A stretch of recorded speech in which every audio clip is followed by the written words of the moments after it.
Let's talk about the terminologies identified by Salzer in his seminal paper from 1975 that talks about the issues in computer security.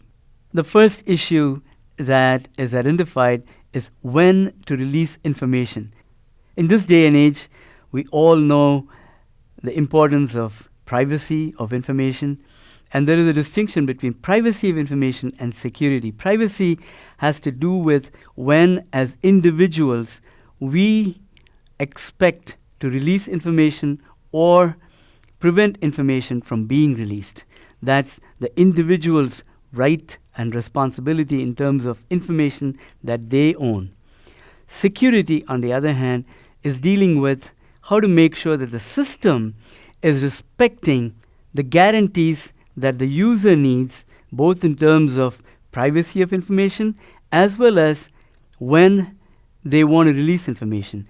So said differently, privacy is more concerning the individual and the information that they own, they possess, how their information is protected and released when and if an individual wants to release information. Security, on the other hand, is a system function. The system is guaranteeing certain properties about information that it is preserving on behalf of the user community. And in particular, the system has to protect information that belongs to individuals and ensure that those information is released only when the individual that owns that information wants it to be released. So in this sense, there's an obligation for the system to ensure that users of the system are authenticated, meaning that if I go to the system and want to access some information, the system has to ensure that I am who I am. That's authentication.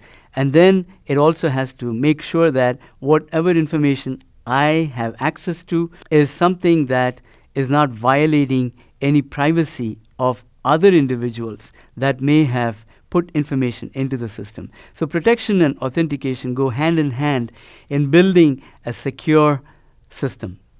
Salzer identifies a comprehensive set of security concerns. The first security concern is unauthorized information release. If I have put some information into the system, then it is the responsibility of the system to make sure that the information that I've put in is not released without my authorization as the owner of the information. So that is the first concern. The second concern is unauthorized modification of information.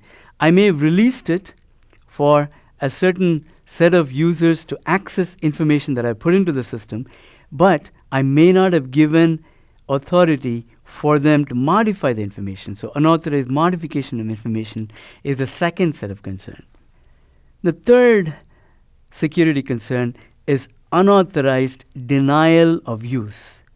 What that means is, if I've given authority to a set of users that they can access my information, there should be nothing that prevents that set of authorized users from being able to access that information. So that is what this unauthorized denial of use is concerned about.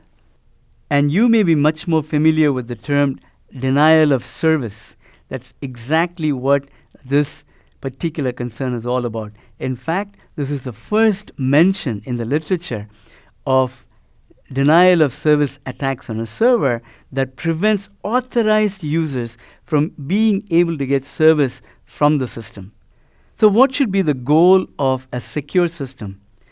Well, the goal of a secure system should be to make sure that all such violations do not occur.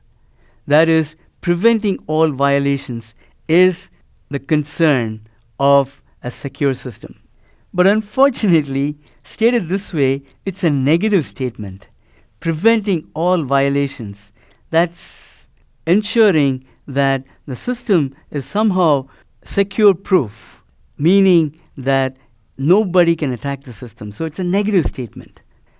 And because it's a negative statement, it's hard to achieve. It's sort of like saying there are no bugs in my program. There is no way to prove that a program has no bugs.